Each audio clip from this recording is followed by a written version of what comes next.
Hey everybody, what's going on? What's happening? Muzzafuzza here, bringing you some more Call of Duty gameplay commentary. Good old-fashioned, wholesome family fun. Okay, maybe not family fun because there's blood and there's people dying and there's heads exploding and there's noobs getting raffle stomped.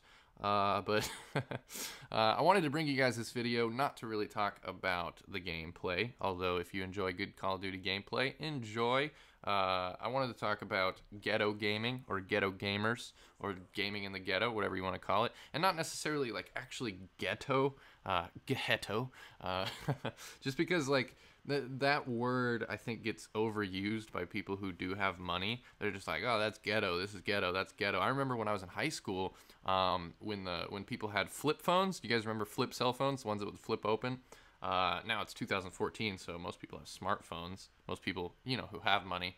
But there was a lot of kids in my high school who didn't have money. There was more kids that their families didn't have money than kids that did have money, and that meant that either they did or didn't have internet, they did or didn't have a cell phone at all, or what. And then I remember I would hang out with kids both that were well off and some that weren't. Because I was just kind of friends with everybody. That's just how I rolled in high school.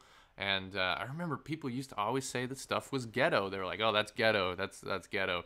And I guess I was kind of ghetto because my family didn't. Growing up, I didn't really have money. We had slow ass dial-up internet for the most part when I was growing up. And even when I did play online games like RuneScape or World of Warcraft, my connection was terrible. My computer was terrible. I remember trying to play World of Warcraft, which is a pretty graphical intensive game, on like a $300 computer in like the early 2000s. It was just not. I had to play everything on low settings, and stuff would crash all the time. And but that was the good old days, the PlayStation 2 days. And I remember when the Xbox 360 came out, I had to save up like 2 paychecks from my high school job. I was working at fast food places and Walmart just to get my Xbox 360. And this was in like 2006 or 2007, I think, a while back now.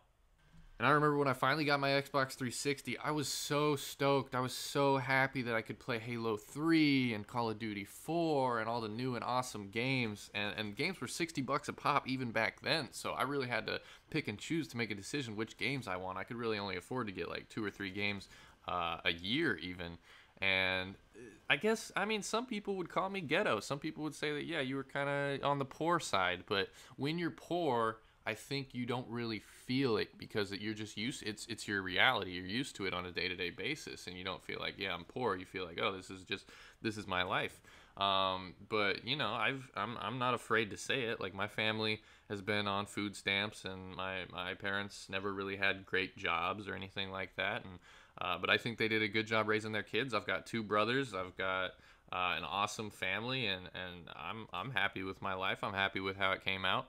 And the weird thing is, a lot of people get uncomfortable when you have conversations like this. Nobody likes to talk about the difference between how much money certain people make and certain other people make, because even if you go to public school, and I know some of you guys go to public school, some of you guys go to private school, some of you guys are out of school, there's going to be a huge amount of economic disparity. There's going to be the rich kids, there's going to be the middle class kids, and there's going to be the poor kids, and there's no way getting around it.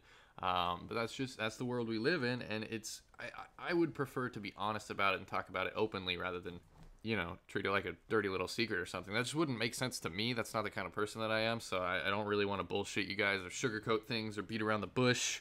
Giggity goo, beat around the bush. That sounds dirty, but it's not dirty.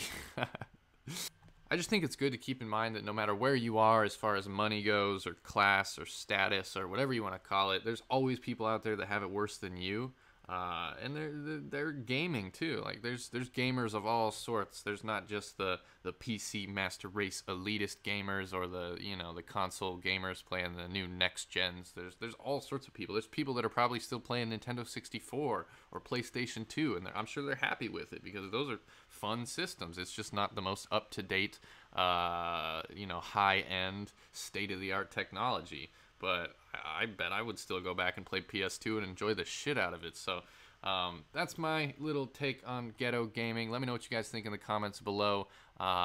Just something that I thought I would talk about that I don't think anybody else really has talked about in the gaming community. So yeah, if you guys enjoyed this video, drop a like. Thanks for all the support. Really appreciate it. Check me out on Twitter and Facebook and Instagram and all that stuff down below in the description. And I will see you guys next time.